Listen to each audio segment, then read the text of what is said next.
프린트물 맨 뒷장을 한번 볼까요? 세 장이 있는데 맨 뒷장 밑에서 두 번째 히브리서 11장부터 한번 볼게요.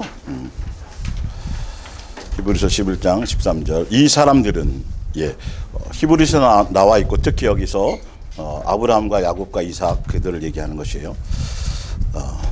다 믿음을 따라 죽었으며 약속을 받지 못하였으되 그것들을 멀리서 보고 환영하며 또 땅에서는 외국인과 나그네임을 증언하였으니 이는 그들이 이제는 더 나은 본향을 사모하니 곧 하늘에 있는 것이라. 이러므로 하나님이 그들의 하나님이라 일컬음을 받으심을 부끄러워하지 아니하시고 그들을 위하여 한 성을 예비하셨느니라. 24절 봅니다. 모세에 대한 거.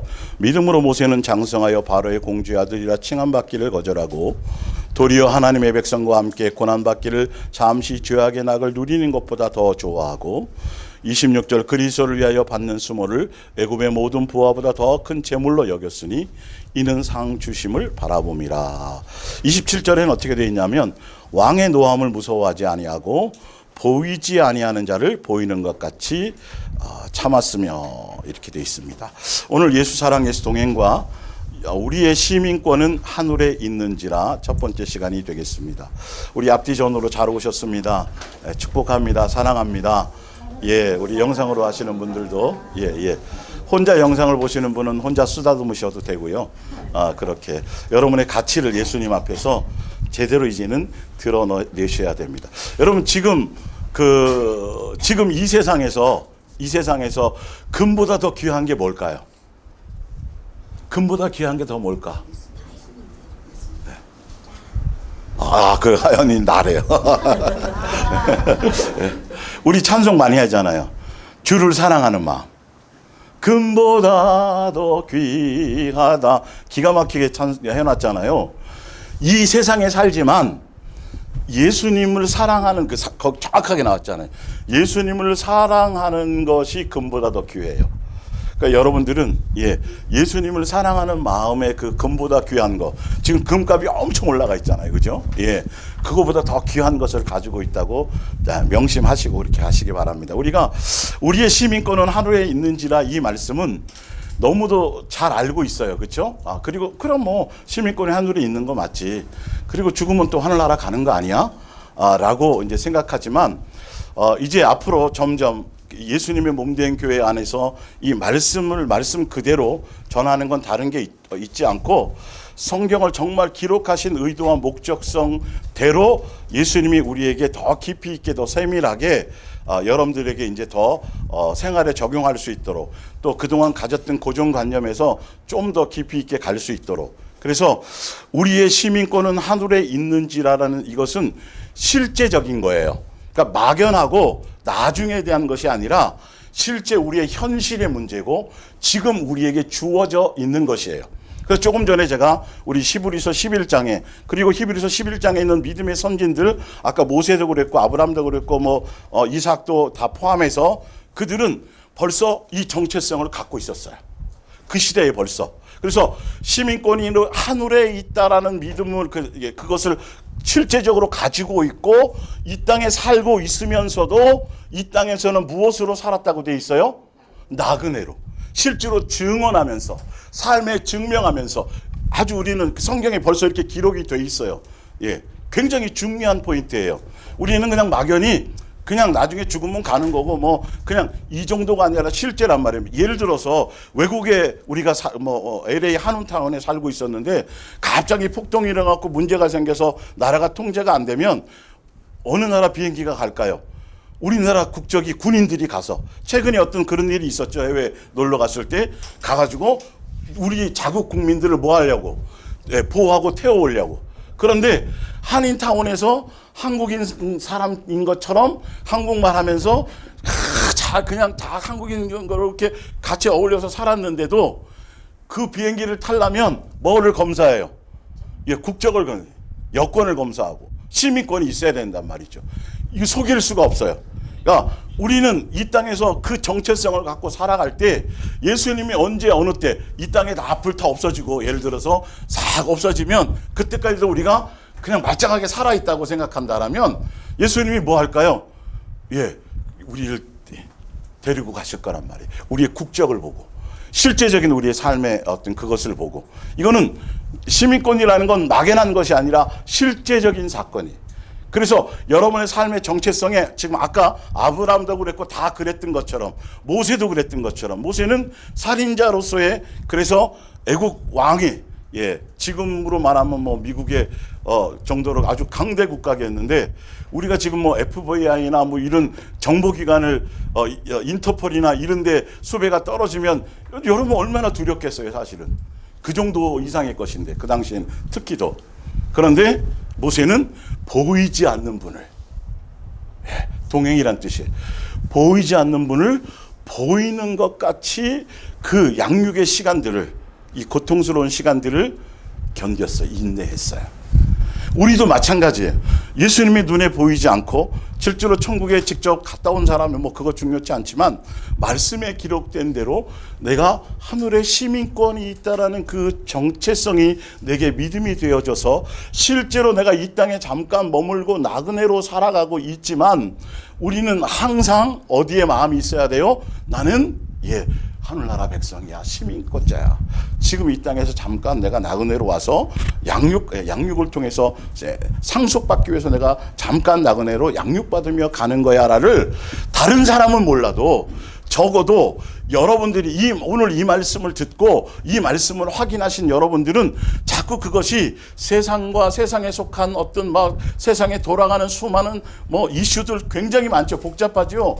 뉴스 보면 정신이 없어요. 혼란해요. 당장 어떻게 될 것 같은 그거 말고 우리는 항상 마음의 중심과 초점이 어디에 있어야 된다? 난 나그네야.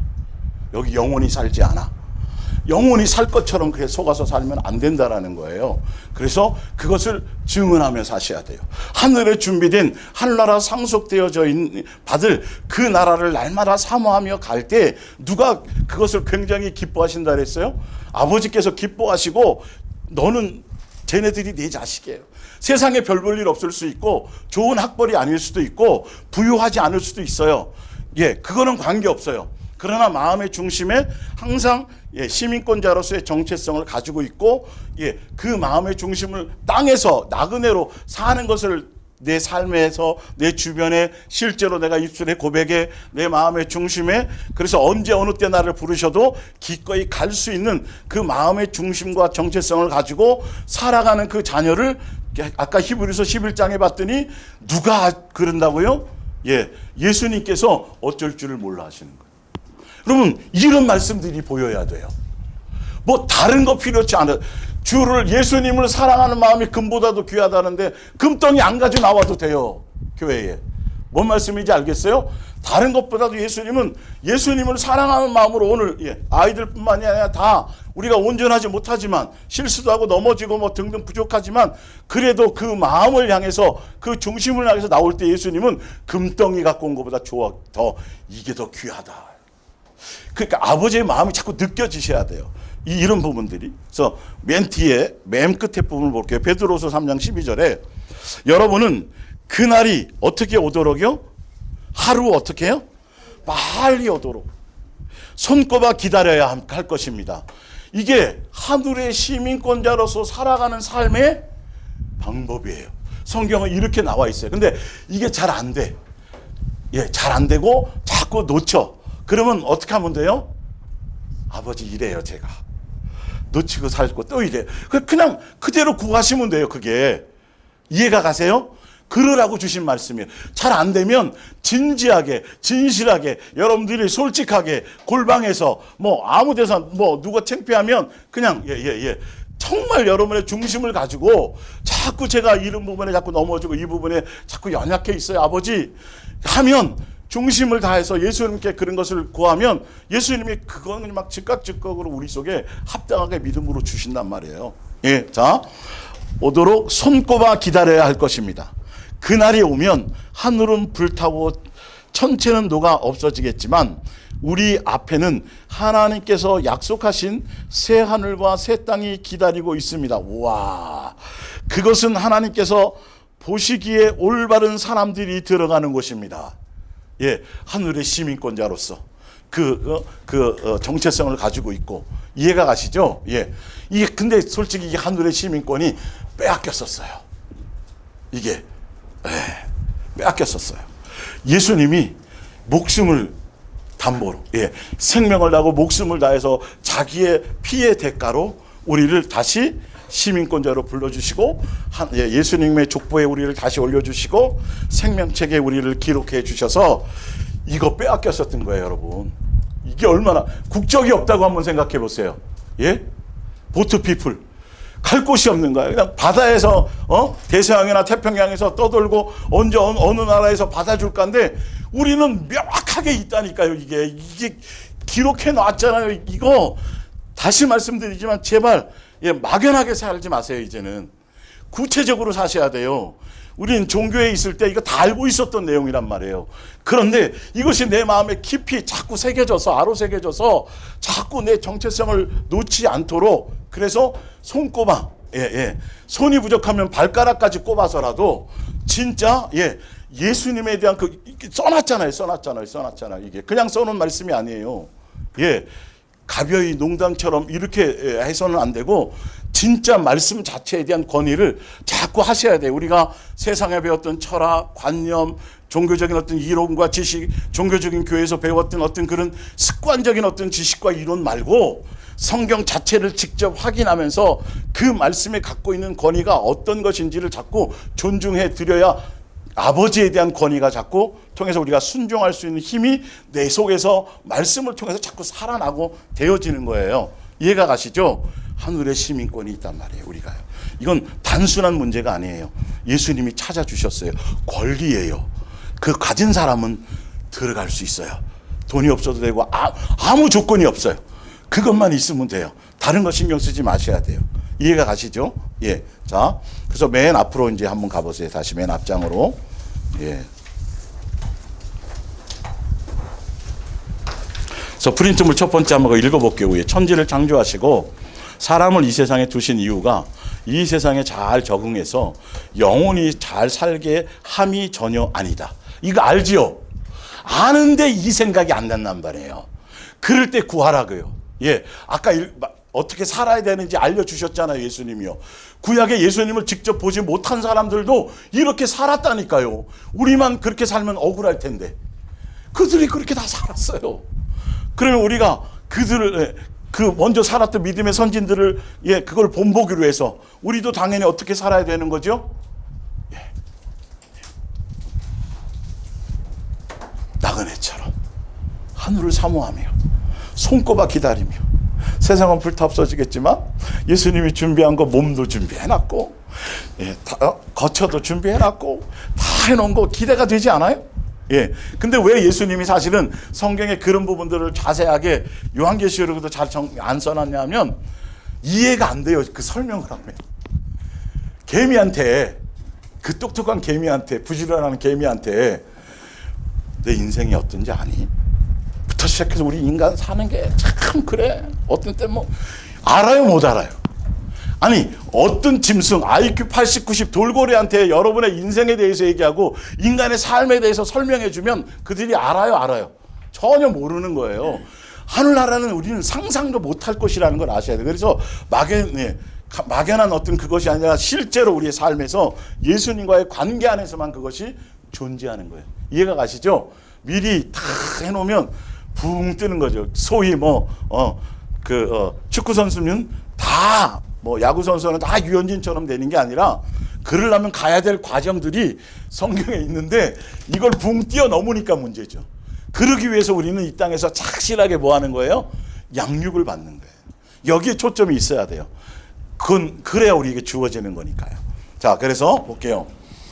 그래서 육체의 옷을 입히심이 바로 양육 때문에 그래요. 그래서 이 땅에 영원히 살 것처럼 세상 술에 취해서 살거나 빠져 살지 말고 세상에서의 성공 실패, 또 출세와 유명해지는 것과 또 무명한 것에 대한 어떤 그런 유명과 무명과 세상에 높아지고 세상 것에 대한 어떤 목적성을 두지 말아야 됩니다. 이게 제 말이에요. 성경에 제 뒤에 다 나오지만 성경에 자세하게 써놨어요, 안 써놨어요? 이래서 써놓은 거예요. 이래서 너희의 시민권이 어디 있다? 하늘에 있어요. 여기 소속이 아니야. 나그네야. 그런데 왜 자꾸 영원히 살 것처럼 여기에 목숨을 다 바쳐버리냐는 거예요. 온 인생을 다 여기에 올인해버리냐는 거예요. 그냥 온 몸에 뼈가루까지 다 갈아서 이 세상에 뭔가를 이루고 성공하는 그것에, 내가 부족해서 누구까지 그렇게 만들려고 그래요? 내 자식들까지 그렇게 세상에 성공한 자로 만들려고 하는, 이거는 1000% 수억 프로 속는 거예요. 성경에 써놓은 이유를 이제는 아셔야 돼요. 더 정확하게. 자, 봅니다. 또 이 땅에 두셨으면서도 세상과 세상의 것을 사랑하지 말라고 하셨고, 세상과 짝하지 말라고 성경에서 계속 강조하고 계신 것입니다. 그리고 이 세상 것들에 대한 목적성을 가지고 목표를 이루어도 영생이나 창세전부터 예수님이 계획하신 창조주의 뜻이나 이 말이죠. 영생과 관계가 없고 창조주 아버지의 뜻과도 무관하기 때문에 어리석은 삶이 되는 것입니다. 이 땅은 양육의 장소지 목적지가 아닙니다. 그리스도인의 합리적이고 그럴듯한 세상 지혜에 속지 말고, 그래서 기록된 말씀을 통해서 예수님께서는 분명하고도 확실한 나에 대한 존재성과 정체성을 바르게 확립해야 말씀대로 창조주 아버지의 뜻대로 순종할 수가 있다. 성경 말씀을 바르게 보고 바르게 깨달을 수 있는 눈을 떠야만 합니다. 그래야 창조주 아버지의 마음도 알고 뜻대로 순종할 수 있습니다. 그래서 아버지의 뜻대로 행하는 자라야만 들어간다고 되어 있잖아요. 아버지의 뜻을 알기 위해서는 성경에 기록된 말씀 하나하나를 그냥 내 멋대로 사사로이 임의대로 생각하면 안 되고, 정확한 믿음의 눈을 가지고 그것을 그대로 안 될지라도 잘 적용하고, 안 되는 부분을 예수님께 은혜를 구하고 기도 통해 예수님께 구해서라도 그 길을 가야 된다라는 것을 먼저 마음의 중심으로 가지셔야 돼요. 그런데 위에 1번으로 볼게요.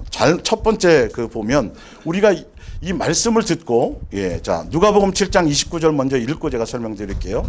이 말씀을 들은 사람들은 세리들까지도 하나님을 찬양했는데 그들은 요한에게서 침례를 받은 자들이었다. 30절에 그러나 바리새파 사람들과 율법 학자들은 요한이 베푸는 침례를 받지 않았으며 하나님께서 그들에게 베풀고자 하시는 계획조차도 받아들이려 하지 않았다. 예수께서 다시 말씀하셨다. 이 세대 사람들을 무엇으로 비유하면 좋을까? 그들은 무엇과 같은가? 그들은 마치 어린아이들이 편을 갈라 놀이를 하면서 너희는 우리가 결혼식 놀이를 해도 즐거워하지 않고 장례식 놀이를 해도 슬퍼하지 않는구나 하고 말하는 것과 같다. 침례 요한이 와서 떡도 먹지 않고 포도주도 마시지 않자 너희는 그를 미친 사람일 거라고 수군거렸다. 그러나 이번에는 내가 음식을 먹고 포도주를 마시자 저 사람은 먹는 것을 무척이나 밝히고 술도 잘 마시는군. 게다가 세리나 죄인들과 어울려 하고 말한다. 35절 그러나 하나님의 지혜가 참되다는 것은 그 지혜를 받아들인 사람에 의해서 밝혀지는 법이다. 이게 왜, 그러니까 먼저 우리의 시민권은 하늘에 있는지라는 말씀이라는 이 말씀 우리가 받기 전에 항상 최근 들어서 예수님은 자꾸 이 말씀을 받는 자세, 말씀에 대한 어떤 권위에 대한 부분을 계속 말씀하고 있는데, 지금 누가복음 7장 29절은 예수님이 초림하신 후에, 초림해서 직접 오셨고 또 초림주를 기다렸던 이스라엘 백성들, 그 유대 민족에게 예수님이 직접 오셔서 세례 요한, 사도 요한을 먼저 보내서 예수님이 올 거다, 천국이 갈 거다 회개하라고 또 미리 물로 세례를 줬고, 그리고 또 예수님이 직접 세례 요한이 6개월 먼저 왔잖아요. 직접 예수님이 오셔서 천국 복음을 전하는데도 불구하고 이들이 어느 때였다고요? 초림 예수님, 그들이 기다렸던 그 예수님이 직접 와서 천국 복음을 직접 전하셨어요. 전하셨는데 그들은 영적인 상태가 성경의 지식은 있고 유대교라는 그 유대교 안에서 자기 나름대로 종교적인 열심을 가지고 율법을 지킨다고 나름대로 자랑하기도 하고 그랬었는데도 불구하고 예수님이 말씀을 전해도 그들은 전혀 영적인 감흥이 없어요. 그냥 영혼이 어떻게 된 자들이에요? 마비돼 있어요. 침례 요한을 보내서 메시아가 올 거라고, 너희가 기다리는 그 천국이 곧 올 거라고 얘기해도 침례 요한을 비방하기 바쁘고 그 말씀의 내용이 아니라 그 목적성이 없어요. 그러니까 무슨 뭐 저렇게 밥이나 굶고 뭐 저렇게 일은 하고, 예수님이 직접 오셔갖고 직접 말씀하시면 성경에 예언된 대로 죄인들, 창기들, 세리들, 가난한 자들에게 복음을 전하기 위해서 그들하고 직접 어울려 살았음에도 불구하고 전혀 그들은 또 거기에 뭐 하기 바빠요? 비방하기 바빠요. 그러니까 예수님이 도대체 이들을 어떻게 해야 되느냐, 전혀 감흥이 없어요. 피리를 불어도 춤추지 않고. 그러니까 세상적으로는 너무도 잘 놀아. 세상적으로는 너무도 세상과 버텨가면서 쾌락을 즐기고 하는데, 영적인 말씀을 다 지금 전하고 생명의 말씀을 전하는데 이들이 전혀 감흥이 없어요. 오케이. 지금 이제 뭐만 남았어요? 재림 예수님이 오실 지금 요때잖아요. 지금 우리를 점검하라는 소리예요, 예수님이요. 예, 예수님이 곧 오실 때 지금 우리는 말씀 안에서 우리의 삶을 점검하면서 그렇게 가야 되는데, 영적인 것에 아까 시민권이 거기 있기 때문에 우리는 나그네로서 아무 때나 부르면 탁 비행기를 보내시는지 딱 구름을 보내시는지 예수님이 보내시면 진짜 그러는 거 아니고요. 그냥 보내시면 아무 때나 갈 수 있는 마음의 준비로서 항상 우리는 그 마음의 준비가 뭐예요? 내 행실을 돌아보는 거예요. 내가 말씀대로 경건함으로 예수님 얼마나 닮아가려는 것에 있는지, 무엇에 있는지를 자꾸 내가 여전히 아직도 세상 취미와 세상에 대한 어떤 그런 것들을 아직 버리지 못하고 놓지 못한 것들이 있는지를 자꾸 점검해 가면서 예수님께 은혜를 구하면서 자꾸 개나리 보찜이 처음에는 뭐 좀 비유를 하자면 처음에는 막 20 화물칸에 들어가는 큰 트렁크가 처음에 짐이었다라면 점점점 짐이 줄어들어야 돼요. 싸갖고 갈 것처럼 잔뜩, 이거 내가 싸갖고 가야지 하늘나라에.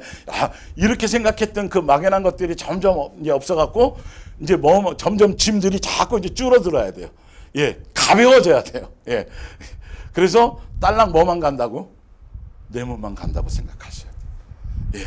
이 땅에 필요한 동안에 잠깐 빌려 쓰는 거라고 생각해야 되는데, 지금 이 시대 예수님의 재림을 기다리고 신부 운동을 한다 그러고 뭔가 종말에 대해서 수없이 세상 돌아가는 일에 마음을 쓰면서도 정작 우리의 삶의 행실의 자세는 돌아보지 않고 있다는 것이죠.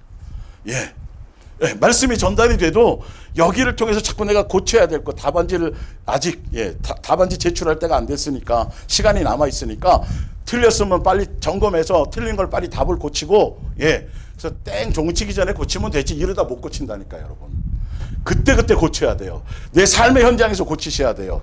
그때그때 예수님께로부터 통해서 주시는 것들을, 정체성을 내가 생각하고 말씀을 기준 삼아서 자꾸 그것을 고쳐나가는 것이 있어야 되는데, 그 당시에 이스라엘 백성들이 더군다나 하나님을 아버지로 섬기고 그들이 누구를요? 아브라함이 자기 조상의 아버지라고 섬겼던 그들이 당당히 입술로 고백했고 다른 이방인들을 무시하고 멸시했던 그들이, 시오니즘을 가지고 정체성에 꽉 차 있었던 그들이, 선민으로서. 근데 그들이 전혀 뭐가 없었다? 영적인 상태가 예수님에 있지 않았다라는 거예요. 이스라엘 백성이 40년 동안 광야에서 구름기둥 불기둥 가운데서 수많은 능력과 모든 것을 체험하면서도 지금 이 시대 우리도 구름기둥과 불기둥 가운데 있어요? 예수님의 몸된 교회 진짜 붙어서 그 안에 목적성을 가진 사람들은 실제로 예수님이 그렇게 인도하고 계신 거예요, 사실은요. 그런데도 불구하고 성경에 나와 있었죠. 그들이 마음이 언제나 항상 어떻게 돼 있었다? 미혹돼 있었다. 어디예요? 세상, 이 땅에.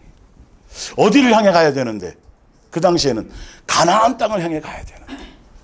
광야교회에서 가나안 땅이란 그 땅에 가서 살 수 있는 준비의 방편을 어디에서 다 준비하신 거예요? 가나안 땅 가서가 아니라 사실은 어디에서? 광야교회에서 먼저 준비하셔서 그걸 가지고 거기서 하늘만 쳐다보며 살 수 있도록, 예수님만 마음과 뜻과 생명과 목숨과 성품을 다해서 그 예수님만 목적성으로 살면 되는 그곳에, 이 땅에서 그것이 안 되면 하늘에서 가면 된다 안 된다? 안 된다니까요. 그 부자와 나사로에 나와 있잖아요. 부자가요, 유대교 안에 있으면서 세상에서 잔치하고 막 얼마나 사람들이 부러웠겠어요. 근데 거지 나사로는 정체성이 분명히 성경에 나오잖아요. 뒤에 말씀에 나오지만 어디 땅에 있었어요? 하늘에 있었어요? 하늘에 있었기 때문에 이 땅에서는 고난받는다라는 건 바로 양육의 그 길을 가는 거고, 부자는 이 땅에 정체성이 있어서 시민권 뭐 예수님이 하여튼 있다 그래도 그것의 목적성이 있지 않고 어디에 있었다? 이 땅에서 그거에 잔뜩 있었으니까 막상 탁 데리러 가가지고 딱 데리러 갔더니 못 들어가는 거야. 시민권이 있는 줄 알았는데, 있는 척 했는데 삶의 행실이 그렇지 않았단 말이에요. 그래서 어디에 가요? 거지 나사로는 낙원에 가 있고, 부자는 어디 있어요? 너는 이 땅에서 네가 하고 싶은 대로 다 살았기 때문에 시민권자로서 그 밑에 말씀 보면 알아요. 예, 있었기 때문에 너는 여기 해당이 되지 않아. 죽은 사람이 여기서 다시 살아나서 거기 가서 얘기해도 된다 안 된다? 그걸로 안 된다. 이 땅에서 돼야 돼요. 이 땅에서 여러분이 살아있는 그 동안에 그 아까운 시간을 다른 데 허비하지 말고, 아까 모세가 이 땅에서 살인자가 돼서 광야에 나가서 쫓겨 살아가고 있으면서도 사실은 현실의 그 어려운 문제와 정말 얼마나 잠자다가 펄떡펄떡 초반에는 그럴 수 있을 거예요. 뭐 말발굽 소리가만 나도 날 잡으러 오는 거 아닌가? 여기는 뭐 죄를 져본 사람들이 없으니까 그걸 잘 모를 거예요. 그런 것들이 그랬는데도 불구하고 모세는 어떻게 살았다 그래요? 보이지 않는 것. 막연할 수도 있다고 생각하는 거죠. 그게 언제 주어질지도 모르는 그것. 보이지 않는 예수님을 이 땅에 살면서도 보이는 것처럼 살았다. 아브라함이 나그네로 이 땅에서 살았다. 그럼 우리는 된다. 이거를 여러분 대단한 사람만 된다고 착각하고 있고, 이거는 그냥 성경에 쓰여 있는 것이지, 이 세상에 그 일이 얼마나 많고 복잡한데 그걸 그렇게 생각하면 큰일 나는 거예요. 그게 속는 거예요. 그럴싸한 종교적인 복음이 망치는 거예요. 예수님의 입에서 나오는 말씀으로 사는 게 우리 시민권자들의 삶의 방편으로 성경에 그래서 써놓은 거예요. 이게 이 정체성을 알지 못하면 하등에 우리가 그대로 순종할 수도 없고, 그것이 나에게 와닿지 않기 때문에 다른 얘기만 잔뜩, 다른 세상에 좋은 얘기만 잔뜩 내 정과 욕심에 합당한 얘기만 하고 그런 쪽만 쫓아다니기 바쁘지, 성경의 말씀대로 제대로 진리를 주는 것에 마음에 자꾸 동의가 안 된다라는 거예요. 여러분들이 빨리 더 점검하셔야 됩니다. 자, 그래서 요한복음 8장 41절을 볼게요. 너희는 너희 아비가 행한 일들을 하는도다. 대답하되 우리가 음란한 데서 나지 아니하였고 아버지는 누구라 그래요? 여호와 하나님 한 분만이 자기네 아버지래요. 입술로. 유대민족 맞아요. 맞잖아요. 이게 사실이잖아요. 그 앞에 보면 예수님이 너희들이 이스라엘 백성이고 그 민족인지 안다. 나도 안다. 하나님 아버지를 섬기는 자인 줄을 안다. 동의도 해주세요. 그런데 보세요. 너희는 너희 아비 마귀에서 났대요. 전혀 예수님이 인정하시지 않아요. 족보가 있는데도요. 잘 아셔야 돼요, 여러분. 내가 시민권자라면, 예수님의 자녀라면 예수님은 그 열매로 보세요. 내 삶의 열매로 분별하세요. 다른 어떤 종교적인 양을 수천 마리, 그 당시로 말하면 양을 수천 마리 가져오고 수많은 헌신을 하고 매일 성전에 나와서 아침부터 저녁까지 거기에 머물러 있고 거기에 하등에 관계없는 거예요. 그게. 무슨 말씀인지 알겠어요? 이제 뒤에 좀 더 볼게요. 너희는 너희 아비 마귀에게서 났으니 너희 아비의 욕심대로 너희도 뭐 하는 거다? 행위가 그렇다는 거야. 행위가. 삶의 열매가 예수님적인 거냐 마귀적인 거냐로 예수님이 보신다는 거예요. 어느 교회에 나와서 내가 어떤 직분을 받고 몇 년 믿었고 이게 아니고, 그 자체를 무시한다는 게 아니라 그렇다라고 한다면 예수님이 보시는 거는 바로 무엇이다? 예수님다운 열매가 있느냐는 거예요. 입술의 고백도 예수님 인정 안 하세요. 그것이 입술의 고백이 믿음으로 행함으로 드러나야 되는 것이죠. 그는 처음부터 살인한 자여 진리가 그 속에 없었으므로 진리가에 서지 못하고 무엇을 말할 때마다 거짓말을 말할 때마다 제 것으로 말하는 이는 그가 거짓말쟁이요 거짓이 아비가 되었습니다. 그러니까 지금 하나님 우리 아버지고 이들은 지금 무슨 말을 한다는 거예요? 거짓말을 한다는 거예요. 왜? 스스로 속아서. 본인이 속은지도 몰라요, 본인들이요. 뒤에 보면 알아요, 왜 그런지. 자, 그리고 45절. 내가 진리를 말함으로 너희가 나를 뭐하지 않아요? 믿지 아니하네. 말씀을 말씀대로 믿지 않아요. 예. 대답하여 39절 봅니다. 대답하여 이르되 우리 아버지는 뭐다? 아브라함이라고 또 이제 제가 이거는 이해하기 쉽게 도치시켜 놓은 거예요. 예. 예수께서 이르시되 너희가 아브라함의 자손이면 예수님이 판별하시고 분별하시는 목적이 뭐예요? 너희가 아브라함의 자손이냐? 그래. 그럼 아브라함의 자손이라면 아브라함이 행한 일들을 뭐예요? 할 것이거늘이에요. 아브라함 뒤에 나오죠. 아브라함은 누구에 대한 사모함을 가졌어요? 예수님이 오실 그때를 사모하며 그 예수님에 대한 사랑을 가지고 그 공경과 그걸 가지고 그리고 누구처럼 살았어요? 나그네처럼 살았잖아. 아까 읽어드렸잖아요. 그 삶이 맞을 건데 너희는 뭐 호적상 족보상 아무리 떠들면 뭐하니?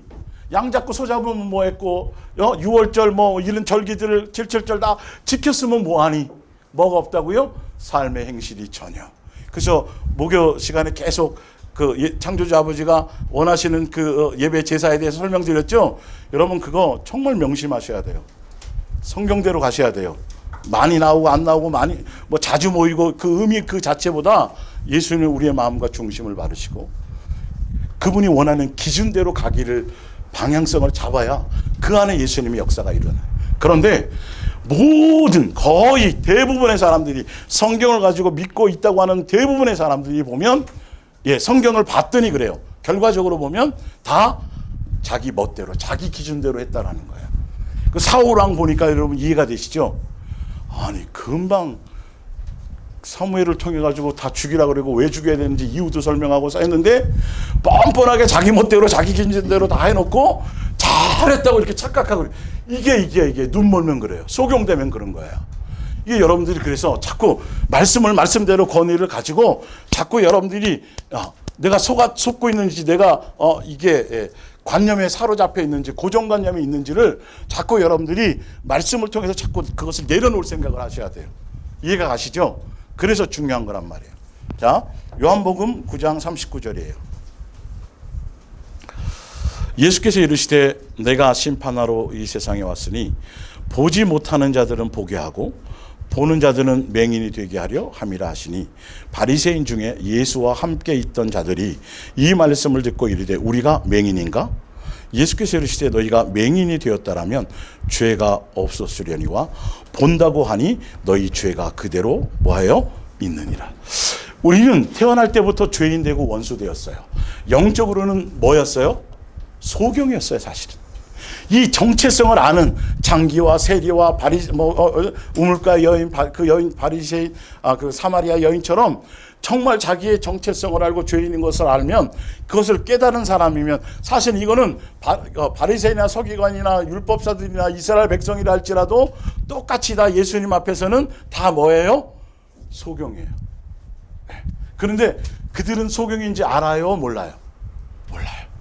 소경이었으면 그걸 깨달았으면 누구에게 갔을 텐데 예수님 필요하고 예수님을 찾고 여러분 정말 정신 차려야 될 건 종교적인 복음을 잘못 들으니까 자꾸 종교적으로 어떤 의의를 나타내야 된다고 생각하는 거예요.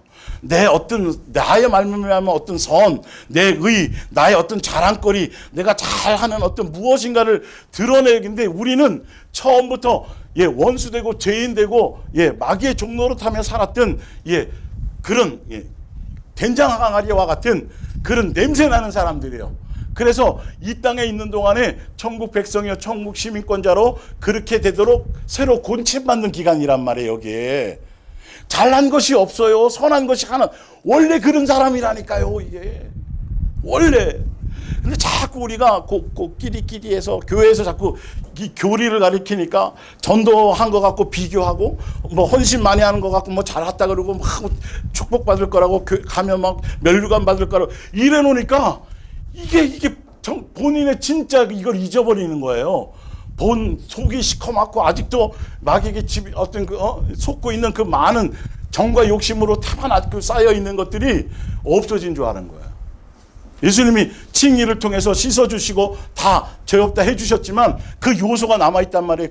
그 잔재를 뽑아내야 된단 말이에요. 우리는 그래서 계속 소경인 것을 알고 점점점 눈이 비누 하나가, 두 개가, 세 개가 한꺼번에 떠지는 게 아니라 여러분들이 지금 양육받아 오면서 조금 성경이 보이기 시작하고 말씀이 느껴지기 시작하잖아요. 이게 정상인 거예요. 처음부터 눈이 멀쩡해서 내가 2점 몇 뭐 이런 걸로 착각하지 말라니까요. 그러니까 바리새인과 그들이 전혀 소경인데도 소경인지 모르고 양심에 화인 맞아서 복음을 전하고 살려주려고 그래도 기뻐하지도 않고 뭐 죄 앞에서도 통회하고 자복하지도 않고 뭐 아무 감흥이 없어요.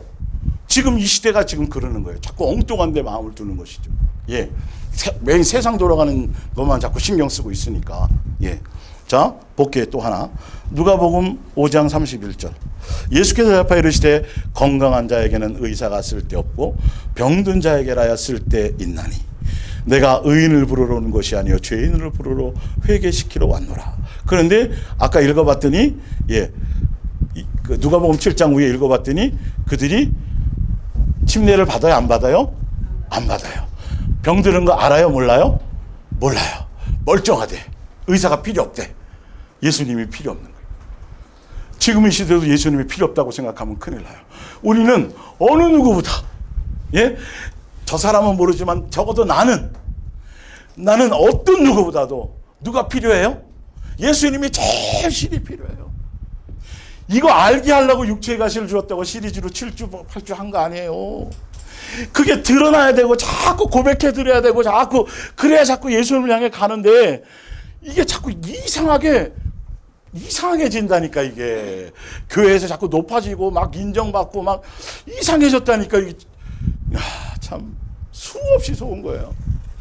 여러분들이 오히려 부족함과 사건과 사고와 어떤 일들을 통해서 자꾸 내게 숨겨졌던 거 아닌데 척했던 것들이 나도 몰랐던 거 척하고 있었던 걸 몰랐단 말이에요. 그걸 예수님이 자꾸 빛을 통해서 동행하며 보여주고 막 그러면 내 잘나고 선한 것이 아니라 감사하네 고치시네. 누구를 더 의지하면 돼요? 두 분이 더 서로 보면서 누구 의지할 것만 생각하시면 돼요. 아니야, 당신보다 내가 더 예수님 의지해야 될 것 같아. 이러면 무슨 뜻인지 옆에서 해석을 하는 거예요. 뭔 말인지 알죠? 이런 거예요. 우리끼리는 통하는 언어가 있단 말이에요. 내 부족함만 알면 돼요. 내 부족함만 자꾸 챙기면 돼요. 이게 성경의 진리예요. 그래야 누가 역사하세요. 그래야 예수님의 의사로서 그걸 만져주시고 영혼의 병든 걸 치료해 주시고 하는데, 이스라엘 백성들은 일단 첫 번째는 말씀을 잘못 전달받았어요. 지금도 말씀을 잘못 전달받으면 이거는 방향성을 잡을 수가 없어요. 근데 혹시 말씀을 제대로 전달받았는데도 변하지 않는 건 그 위에 보세요. 첫 번째, 그 누가복음 7장 29절 위에 보면 잘못 배워서. 두 번째, 말씀을 들어도 영혼이 중병이 들어서 마비되고 영적인 생명력이 없다 보니까 고집대로 멋대로 교만 그대로 살아. 이게 종교인 되는 거예요. 지금도 이게 거의 대부분이에요. 다. 이스라엘 백성이 예수님, 초림 예수님 기다렸다가 초림 예수님이 오셨는데 불구하고 이런 상태였어요. 지금도 우리가 그런지 안 그런지를 봐야 돼요. 그래서 말씀이 굉장히 중요한 거예요. 바르게 중매받는 게 굉장히 중요하고, 중매받았다라면 빨리 이 말씀으로 답을 고쳐야 돼요. 여러분의 삶의 고집스러운 행태를 고치지 않으면 이거는 방법이 없어요. 꿈에 나타나셔도 방법이 없어요. 그래서 양육하심 안에서 말씀으로 스스로 점검하게 하고, 세상에 중독에서 벗어나서 매일 변화된 삶, 또 새 사람으로 성장하여 자라게 예수님이 하시는 거예요. 그래서 세상에서 있지만 우리는 시민권이 어디 있어요? 하늘에 속해 있는데 세상에 영원히 살 것처럼 자꾸 속으니까 예수님이 우리 안에 오셔서 우리와 동행하시고 그분이 세상을 이기신 것처럼 우리도 자꾸 뭐 할 수 있도록, 세상을 이길 수 있도록 도와주러 오셨어요. 그러면 여러분의 힘이 붙이잖아요. 영적인 에너지가 붙이잖아요. 그러면 승리하고 이기신 누구를 의지해요? 그러려고 십계명 원래 준 거예요. 옛날에 두들반도. 그러라고 지금 세 계명을 주신 거예요. 우리 것으로 할 수 없어요. 그 계명은 누구로만 되어져요? 예수님. 딱 답은 하나란 말이에요. 자, 그래서 밑에 중간에 고린도서 12장 9절 다시 봅니다. 그때마다 하나님께서는 이렇게 말씀하셨습니다. 안 된다. 그러나 내가 너와 함께 있으마. 이게 능력이에요. 이것만큼 예, 축복된 게 없어요. 자, 내게 내리는 은총은 그것으로 족하다. 지금 여러분들에게 예수님이 주신 그 자체가 가장 합당하고 족한 줄 아셔야 돼요. 육적이든 영적이든 어떤 것이든 간에. 자, 내 능력은 약한 사람에게 가장 잘 나타난다. 이제 나는 내 약한 것을 기쁘게 자랑합니다. 우리도 앞으로 이르셔야 돼요. 우리는 원래 그런 사람인데 그 약한 걸 예수님이 드러나게 하면 자꾸 드러내세요. 기쁨으로 자꾸 용납하세요. 예, 그러면서 누구를 자꾸 도움을 요청하라고요? 예수님을 자꾸 구하라고 그러면 예수님이 그냥 기뻐서, 하연이나 하준이가 뭔가 이제 앞으로 좀 커서 인생에 뭔가 결정을 할 때, 뭐 결혼을 앞두고 있고 그럴 때, 아빠, 나 지금 결혼할 나이 됐어. 간섭하지 마. 내가 알아서 남자 선택해서 결혼할 거야. 이러는 거, 아, 네가 참 독립적이구나. 잘 컸구나. 이러겠어요? 아니면 어떤 상황일 때마다, 예, 아버지가 잘났든 못났든 뭐 대단하든 능력이 있든 권세가 있든 뭐 권력이 있든 관계없이 와서 정중하게 아빠 이만저만 이런데 어떻게 했으면 좋게 아빠 상의하고 자꾸 도움을 요청하면 인간은 부담스러울까요? 능력이 안 돼도 좋아요, 안 좋아요? 좋잖아요. 이게 관계거든요. 별 볼 일 없는 거라도, 별 볼 일 없는 능력의 부모라도 예수님은 전능하시니까요. 일해 주기를 바라시는 거예요. 근데 너무도 다 잘났어. 너무도 다 대단해. 이게 종교적인 교회에서 잘못되니까 이게 부족한 걸 드러내면 왕따 당하거든요. 이게 사실은. 아닌데 허세도 좀 부려야 돼요. 없는데 옷으로라도 포장해서 뭔가 괜찮은 거 자꾸 이래야 그 교회에서도 뭔가 이게 되거든요. 이게 약육강식처럼 뭔가 같은 자식으로 태어났는데 조금 좀 그렇게 태어나서 젖을 제대로 못 먹고 해서 자꾸 꾸벅꾸벅 절고 그러면 도와줘야 되는데 잡아먹어요. 이게 닭도 막 쪼아갖고 막 죽이는 거예요. 이게 종교적인 교회가 그런 시스템이다 보니까 자기의 이걸 드러내지를 않아요. 드러내고 막 하잖아요. 그게 소문이 다 나 있어. 1대1로 상담했는데 감싸주지 않고 이 용납이 아니야. 뭔 말인지 이해가 가시죠? 어떤 우리 다 저도 그런 거쳤고 그런 요소 무슨 말씀인지 알죠? 이게 그러니까 예수님 앞에 나와서 그런 걸 하는 게 좀 그런 거야. 아니요, 더 많이 부족함이 더 좋은. 이 땅에서 다 치료받고 가는 게 낫잖아요. 예? 이 땅에서 다 씻고 가는 게 낫잖아요. 그죠? 이 땅에서 예수님 다 씻겨주시고 다 치료해주시고 다 끄집어내주세요. 조금이라도 아무것도 못 갖고 갔다는데 그거 갖고 가겠어요? 우리가 사실은 다 놓고 가야지. 예? 그래서 우리가 보기에 현실적으로 뭔가 어떤 어려움도 있고 뭐 이렇게 있고 막 고난 가운데 있는 사람이 예수님의 입장에서 영적으로는 더 엄청난 은혜의 사람이고 더 축복된 사람일 수 있다는 걸 분명히 인지하셔야 돼요. 여러분들이 다 그런 사람들이었어요. 사실 알고 보면 우리보다 지금 잘난 사람들이 많아요. 서울에 뭐 큰 교회 거기만 막 기본이 막 의사, 판사, 뭐 세상적으로 막 교수 막 우리 명함도 못 내밀어. 그렇게 세상적으로 대단한 사람들이 그 있는 그곳에 우리가 만약에 거기에 끼어 있다고 한다면 어떨 것 같아요, 여러분? 교회 그게 달라져야 돼. 분위기가 달라져야 돼. 그러니까 예수님은 나 같은 사람에게도 관심이 있다. 그래서 예수님이 불러 모으셔가지고 예수님의 몸된 교회에 속해 있게 하신 거예요. 이해가 가세요? 그런데 여기서 잘난 체는 뭔 잘난 체 하겠어. 오해하시지 말아야 되는 게 가난하다고 약자라고 다 선한 거 아니에요. 그 세계에서 또 잘난 체 하는 사람들이 있어요. 다 그게 선이 아니에요. 그것과 관계없이 항상 예수님 안에서 겸손한 사람이어야 돼요. 내 어떤 것과 관계없이. 이해가 가시죠? 이런 것들이 필요해요. 그래야 우리의 시민권이 하늘에 있는지라는 이 말씀에 대한 여러분들이 마음에 와닿는 그것이 틀려져요. 자, 그래서 나의 힘이나 능력을 나타내기보다는, 근데 종교적으로는요, 자기 힘과 능력을 자꾸 나타내는 게 잘하는 거라고 가르쳐 놨어요. 교회 안에서. 이해가 가시죠? 그런데 성경적으로는 사도 바울이 깨달은 거는 내가 삼층천까지 갔다 오고 대단한 신령한 경험을 했어도 그거는 전혀 문제가 안 되는구나. 그게 더 위험한 거구나. 내 능력과 내 능력은 약한 사람에게 내 힘이나 능력을 나타내기보다는 누구의 능력을 나타내요? 그리스도의 능력이 내게 역사되는 것들, 그래서 예수님으로 되어지는 것들, 예수님께만 영광 돌리는 것들, 예수님이 내 속에서 역사해 주시는 것들, 그 도움과 그 은혜와 그 사랑 안에서 살아가는 것이 나의 전부가 되어져야 된다는 거예요. 나로 말미암은 어떤 뭔가를 그거 있다라면 빨리 그거 없애야 돼요. 그거 다 썩은 거예요. 그거 잘못된 거예요. 그거 큰일 나는 거예요. 그거 되어졌다가는 0.0001만큼이라도 뭔가 드러나면 자랑하고 뻐기고 자기 의가 자꾸 드러나게 되어 있어요. 이거는 불순물이니까 심은 대로 거두게 되어져 있는 거예요. 그래서 빨리 그것을 점검하면서 그것이 인지되어졌을 때 빨리 예수님께로부터 그것을 회복하고 씻으려고 하셔야 돼요. 그래서 10절에 그러면서 그리스도의 능력을 뭘로 증명하라 그래요? 생활로 증명하는 게 기쁜 거예요. 그러니까 여러분들은 적어도 여기 있고 같은 방송을 듣고 지금 예수님의 몸된 게 속해 있는 여러분들은 생활 속에서 맨날 누구의 능력을 증거하고 있어요? 예수님의 그리스도의 능력으로 사는 걸 증거하고 있는 거예요.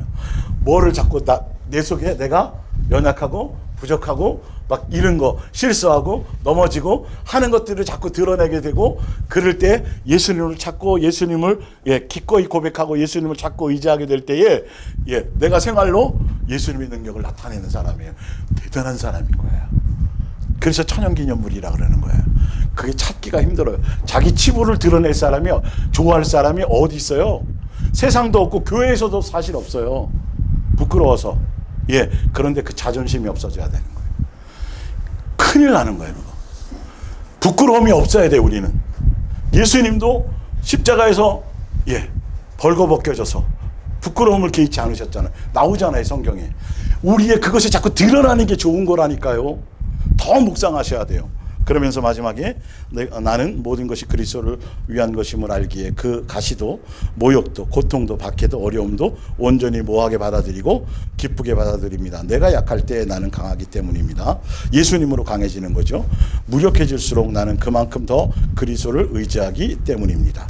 그래서 창세기 19장 14절에 보면 롯이 나가서 그 딸들과 결혼할 사위들에게 말하여 이르기를 여호와께서 이 성을 멸하실 터이니 너희는 일어나 이곳에서 떠나라 하되 그의 사위들은 뭐로 여겼더라?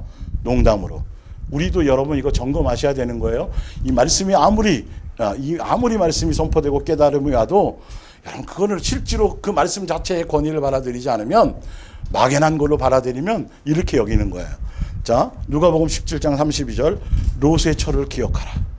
이걸 다 경험하고 다 알려주셨고 알고 있었음에도 불구하고 사위들은 농담으로 여겼지만 농담으로 안 여겼음에도 불구하고 결론은 뒤돌아봤어요? 안 뒤돌아봤어요?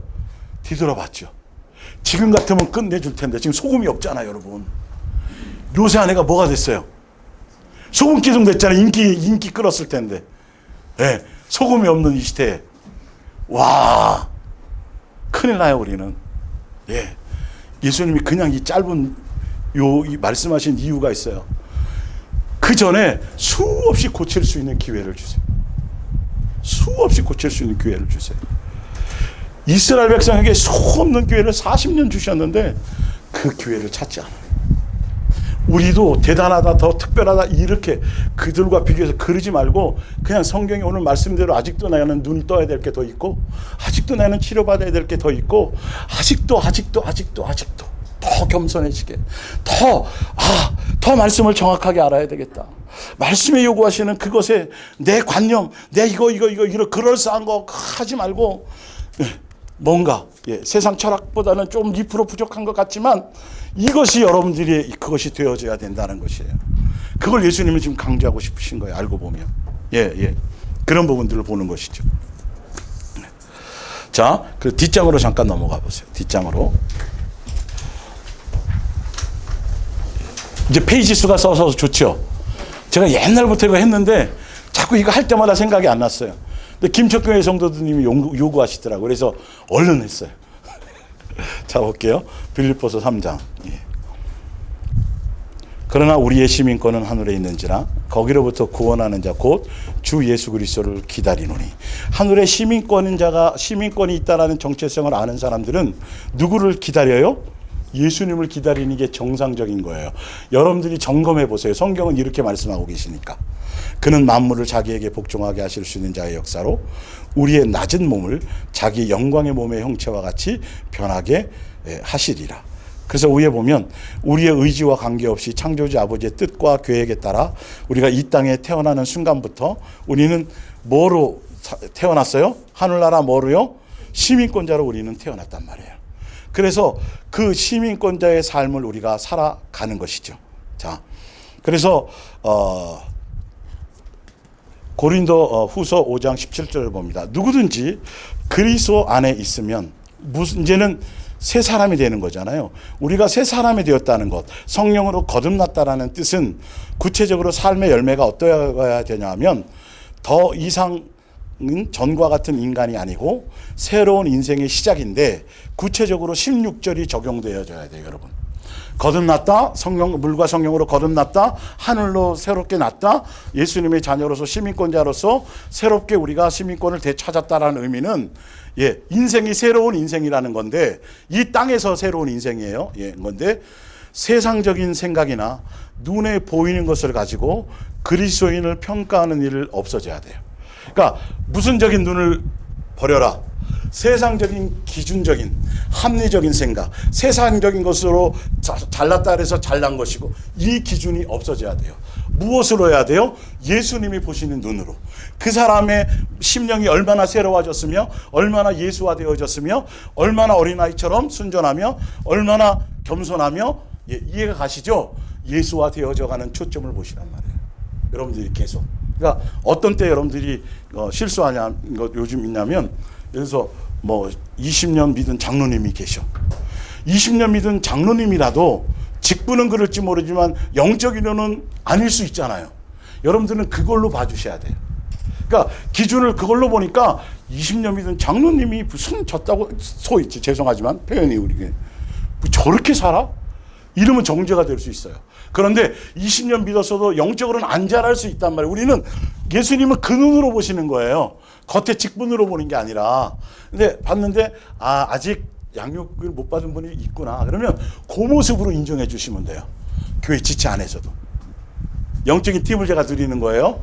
자꾸 그 기준을 가져버리면 계속 판단하는데 예수님은 그걸로 안 보세요. 목사를 할지라도 영적으로 안 돼 있으면 그냥 그런 거죠. 빨리 분별을 하셔야 돼요. 영적인 안경이 눈으로 여러분들이 달라지셔야 되는 것이죠. 자, 앞으로 첫 번째 장으로 다시 돌아가 보세요. 좋을 시간이 없죠? 앞으로 왔다 갔다 뒤로 막 하니까. 자, 누가복음 17장 32절 바로 밑에 볼게요. 세상이란 생활 속에 너무 깊숙이 젖어 있고, 예수님께서 여러분들에게 사실은 이 말씀을 기록에 남겨놓으신 이유와 목적, 그리고 이 말씀을 전하려고 한 의도와 목적이 뭐냐 하면 세상에 빠져서 거기에 물들지 말라는 거예요. 정체성을 찾으라는 소리예요. 그래서 깊숙이 젖어 있고 중독되어 있은 것을 성경 말씀을 통해서 깨닫게 되는 것입니다. 알고도 지금 속고 있습니다. 세상 이론과 지식과 학문과 사상과 철학과 과학과 의학과 경제와 전문가의 상식과 세상에는 절대 진리가 있어요, 없어요? 없어요. 그런데 자꾸 변하는데도 순간 자꾸 절대 진리로 생각해요. 그래서 어느 때는 예수님의 말씀이 뭔가 잘못되거나 부족한 거로 자꾸 생각하는 거예요. 내 멋대로 자꾸 받아들여요. 이거 큰일 나요. 그건 거짓말이 언제 바뀔지 몰라요. 아니, 세상에 영원한 것이 없기 때문에 이 세상이 영원할 것 같잖아요. 그런데 나중에 불타 없어져요, 안 없어져요? 세상도 없어지는데 뭐가 진리가 있어요, 세상에는. 누구만이 진리다? 힘없이, 백없이, 볼품없이 그냥 제자에게 팔려갖고 그냥 옷도 다 벗겨져가지고 십자가에서 힘없이 죽으신 그분이 진리란 말이에요. 그분이 하신 말씀이 진리고 그분이 이 땅에 육체를 입고 오셔서 살아가신 삶 자체가 진리란 말이에요. 우리는 그 길의 여정을 따라가는 거예요. 베드로가 금을 버리고 배도 버리고 따랐던 것처럼 우리는 세상에 대한 내가 세상에서 높아지고 명예롭고 뭐 세상적인 가치와 그것들에 대한 것을 버리고 내려놓고 누구를 목적하며 가는 거죠? 예, 하늘의 것, 예수님이 가신 길, 그 길을 목적하며 가는 거예요.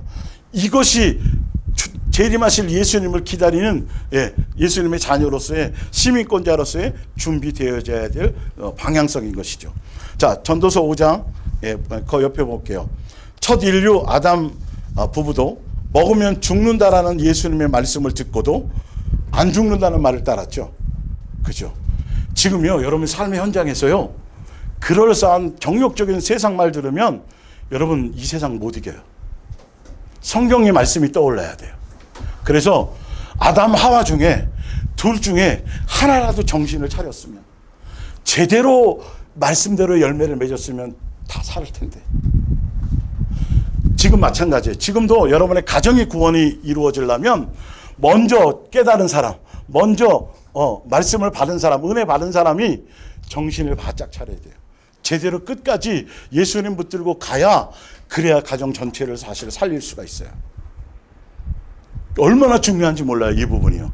먼저 깨달은 사람, 그래야 중요한 건 가정을 살린다니까요. 무슨 전 세계를 구원시키는 게 아니라. 여러분들이 바르게 끝까지 예수님께 붙어 있으셔야 돼요. 그러면 그 안에서 예수님이 역사를 하세요. 둘 중에 한 사람이라도 먼저 정신을 차려라. 끝까지 붙들고 가라. 뭘 붙들라? 말씀 붙들라. 말씀. 먹으면 죽어. 이걸 붙들어야 되는데 안 죽고 플러스 안 죽고 묻고 더블로 하나님처럼 돼. 그게 그럴싸하고 좋잖아요. 내 욕망에. 그러면 피조물로서 막 창조주처럼 된다는 게 얼마나 좋아. 거기에 속는 거예요. 지금 세상이 그런 포장지로 엄청나게 지금 많은 포장을 하고 있어요. 그럴 때마다 우리는 담백하게 단순하게 뭘 자꾸 붙잡아야 돼요? 말씀. 그러기 위해서 여러분의 말씀에 권위를 두셔야 돼요. 예배 향해 나오면서 오늘도 아버지께서 나에게 어떠한 말씀을, 그 말씀에 대한 사모함에, 그게 강력한 지식과 이론이 문제가 아니라 그것이 내 마음에 새겨져서 삶의 현장에서 그것이 역사되어질 수 있도록, 그죠? 예수님께 자꾸 은혜를 구해야 돼요. 외우면 뭐하냐니까요. 창세 모세오경을 외웠던 그들이에요. 문설주 이런 데 또 여기에 다 말씀함을 가지고 다 하고 다녔던 사람인데 전혀 열매가 예수 하나도 없잖아요. 내 입술의 열매, 내 삶의 행실의 열매, 가정에서 어떻게 나타나는지, 내 직장에서 어떻게 나타나는지를 자꾸 보시란 말이에요. 보면서 무엇을 더 붙들어야 되겠다? 말씀. 그래서 자, 욥기서 1장 21절 봅니다. 이르시되 위에 전도서 5장 15절 모태에서 벌거벗고 나왔은즉. 이거 맞아요, 안 맞아요? 맞았잖아요. 그렇죠? 알고 있죠, 그죠? 그가 나온 대로 돌아가고 수고하여 얻은 것을 아무것도 자기 손에 가지고 가지 못하리니. 알아요. 근데 왜 생활에 적용이 안 되냐고요? 왜? 못 가져간다는데.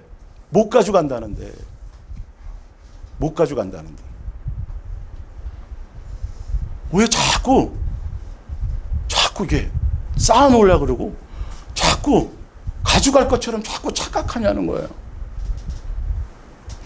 여러분의 그 주머니에 1억이라는 수표가 들어있어도 그걸 하늘나라 가져가지 못하면, 재산이 안 되면 그건 뭐다? 푼돈이다. 푼돈이에요. 직장생활 하지 말라는 뜻이 아니죠. 우리가 너무도 교회에 다니면서도요, 자꾸 세상에서 기준으로 좀 남보다 좀 잘 살고 좀 남보다 자꾸 이런 그 관념에 쌓여져 있다니까, 이게. 그러니까 예수님이 버리는 길로, 더 은혜의 길로, 예수님이 책임져 주는 길로 이끌고 가려 그래도 자꾸 거기서 탁탁탁 조금씩 걸리는 거예요. 자꾸 그 기준이. 예수님이 그냥 무앙정 그냥 기름종지에 기름이 마르지 않고 이렇게 해주시면 그게 더 좋은 거 아니에요, 그죠?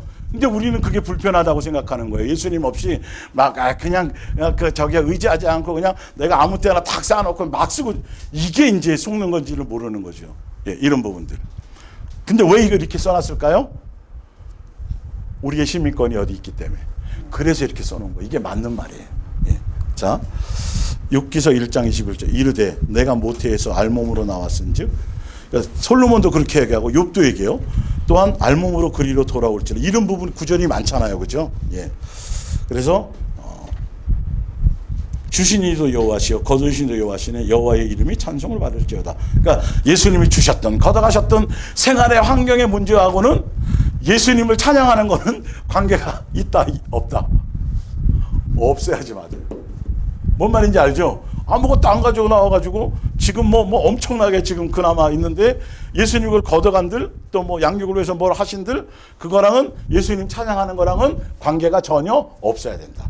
자 볼게요. 그러면서 이 모든 일에 욥이 범죄하지 아니하고 하나님을 향하여 원망하지 아니하는. 그러니까 말로 원망한 게 뭐한 거다? 범죄하는 거다. 조심하셔야 돼요. 그러니까 우리는 항상 무슨 말만 해야 돼요? 감사하는 말이 해야 돼요. 이 은혜와 사랑을 깨달아 그게 나오는 거니까요.